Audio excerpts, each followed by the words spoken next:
Om Sahana Vavatu Sahano Bhunaktu Saha Viryam Karavavahai Tejasvinavadhitamastu ma Vidvishavahai. Om Shanti Shanti Shanti. Om Sadashiva Samarambham Shankaracharya Madhyamam Asmadacharya Paryantam Vande Guru Paramparam. Om Dakshine Lakshmano Yasya Vame Tu Janakatmaja Purato Maruti Yasya Tam Vande Raghunandanam. Aturita Baladhamam Hema Shailabhadeham Dhanujavana Krishanum Jnaninam Agraganyam Sakala Gunanidhanam Vanaranam Adhisham Raghupati Priya Bhaktam Vatajatam Namami. Samasta Jana Kalyani Niratam Karunamayam Namami Chinmayam Devam Sadgurum Brahma Vidvaram. Hari Om. Salutations to all. So, in contemplation, what we try to realize is who we are not and who we truly are. Whatever we send in a quiet mind, that will go deep inside and it will transform us. So, in the steps, what we have learned of withdrawal, we learn to make the mind quiet using some alamban, some support at different stages. So, from the world outside, we first shift our attention to what?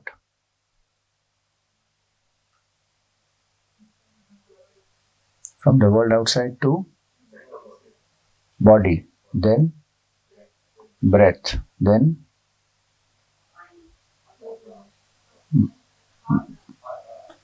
mind. So you say this or this, heart or head. Then in the steps we invoke the Guru and surrender. Then visualize the form. Visualize the form. Then chant the mantra of the form. Till this, what we have done, till this much, all these steps are to make the mind single pointed. Make the mind quiet, withdraw from outside, etc. And now in that quiet mind, whatever we send in, that will transform our notions. Wrong notions will go. So you can apply this even to imbibe some values, or one can apply this even to change one's identity and destroy the wrong notions of who I am not. So suppose we say that the shloka that we just chanted, today we will use that in contemplation. Atulita Baladhamam. Who is Hanumanji? He is an abode of incomparable strength, immeasurable strength. So when we say Atulita Baladhamam, then we are sending the suggestion in the mind that may I have tremendous strength. Hema Shailavadeham.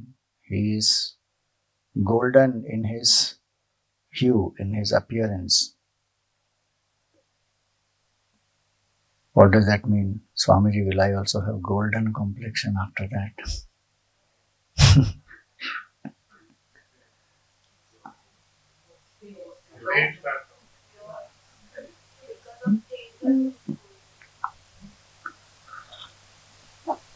So may we transform our ojas into tejas.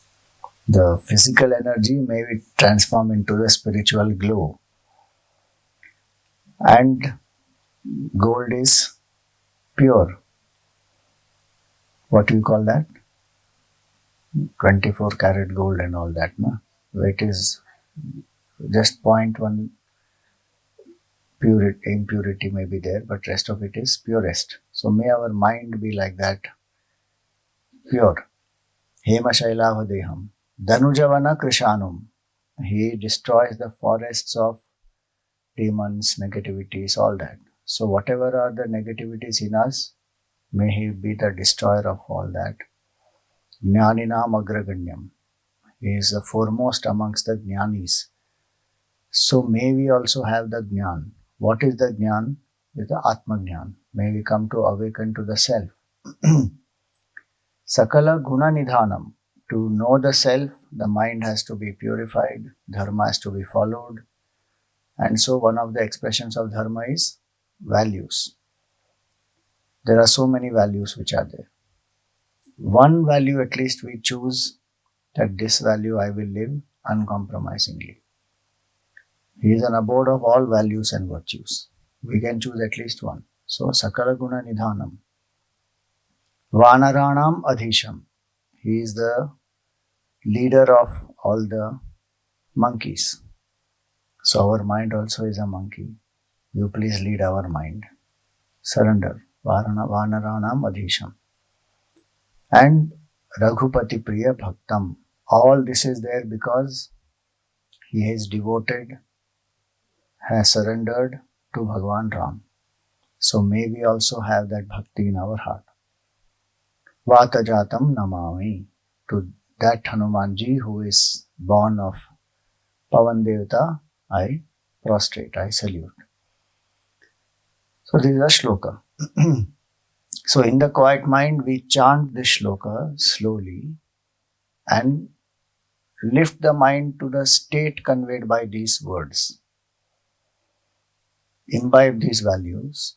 And that's how one transforms all the wrong notions in the mind. And so that's why in this practice, we are not trying to become thoughtless. Gurudev always used to define mind as mind is a flow of thoughts, like the river is a flow of water. So the quality of thoughts determines the quality of the river. The quality of water determines quality of the river. So same way, quality of thoughts determines quality of the mind. So quality has to become positive, inspiring, and all these words will help us to imbibe the positive, drop the negative. So the picture is very important. Form, values get associated with the form, and we imbibe the form and the qualities. So through contemplation, quality becomes positive. Then quantity becomes lesser. Because from random thoughts, wondering what have we done, brought it only to focus on certain thoughts. Quality improves, quantity reduces. Why should the quantity of thoughts reduce?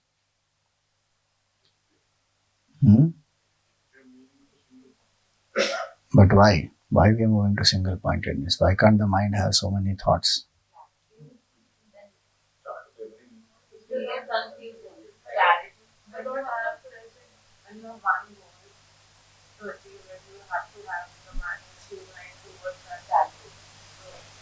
So for focus, clarity, dissipation should not be there. See, quantity has to be reduced because every single thought consumes energy. Every single thought can make us tired. And when the quantity is reduced, we conserve that energy. That energy is what we require to experience stillness, to turn within.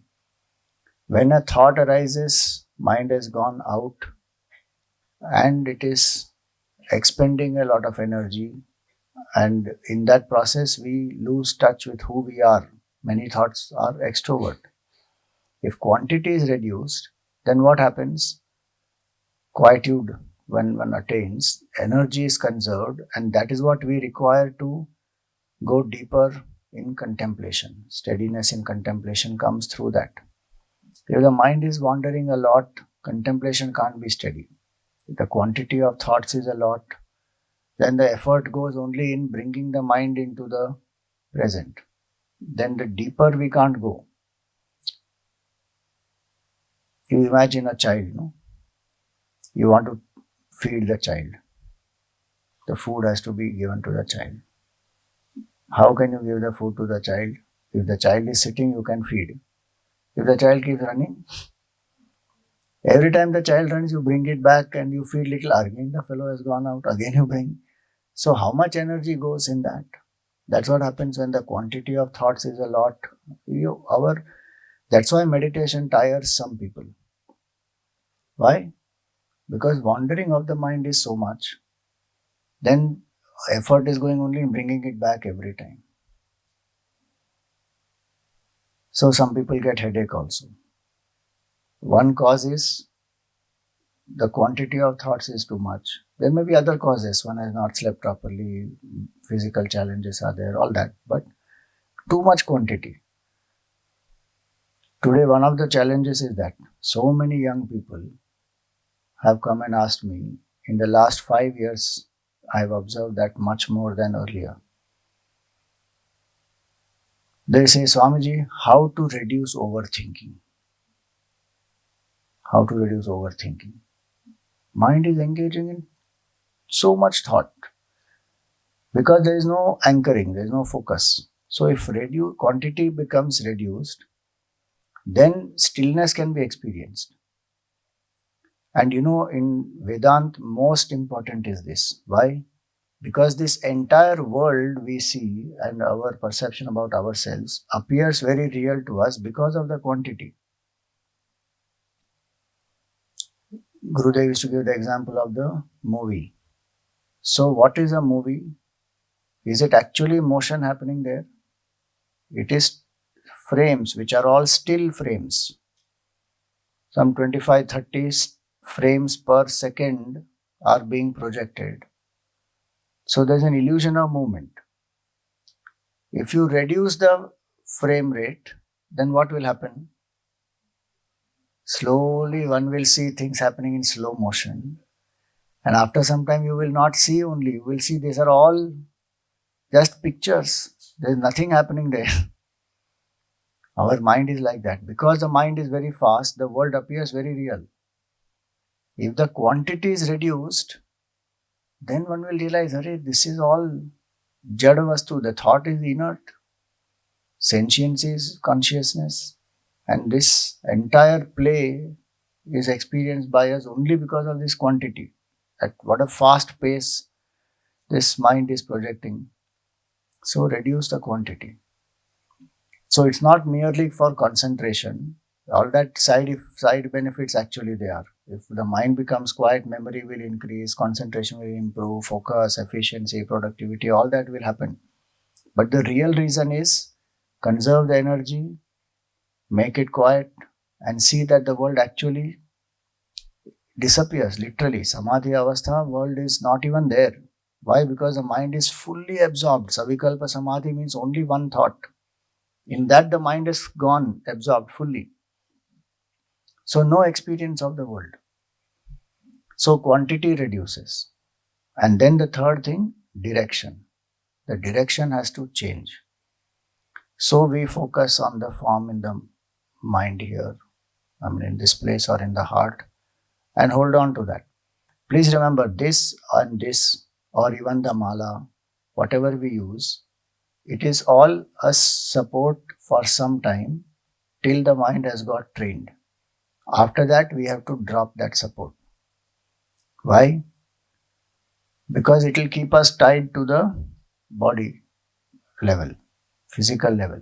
One has to drop. After some time, when we have attained a certain single pointedness, we put aside the mala and do the entire thing only mentally.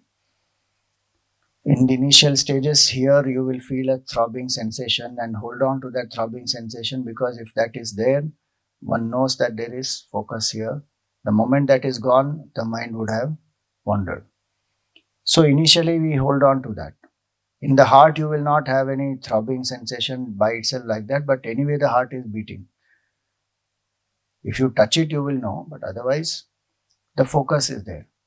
So, both these, either of these, one can hold on to for some time. This will help to turn the mind within. Every time the mind wanders away, again one brings it back, so the direction we are changing. This ability to change the direction of thoughts is a very powerful ability. And we should, in psychology, etc., they say the mind is able to hold on to certain things and remove certain things. That is called executive control. So even when we do one thing at a time, we are focusing on one thing and the mind is freed from many other factors that otherwise it will keep in mind if we do more than one thing at a time. This ability of executive control is most crucial for absorbing anything, for the quality of the experience. And also, when we learn this ability to exclude what I don't want and focus on what I want, then only in spiritual life also we are able to realize the truth. So this is what we do through the form: reduce the quantity, improve the quality of thoughts, learn to change the direction. And with such a mind, whatever we send inside, it will transform our subconscious mind, wrong notions, and we imbibe the values. So this is what we try to do, and not just become shunya or thoughtless. So today we will use this shloka, Atulita Baladhamam. We will follow the same process as yesterday. Make the mind quiet, do the japa of Hanumanji's Mula Mantra, and then use the shloka to imbibe the values.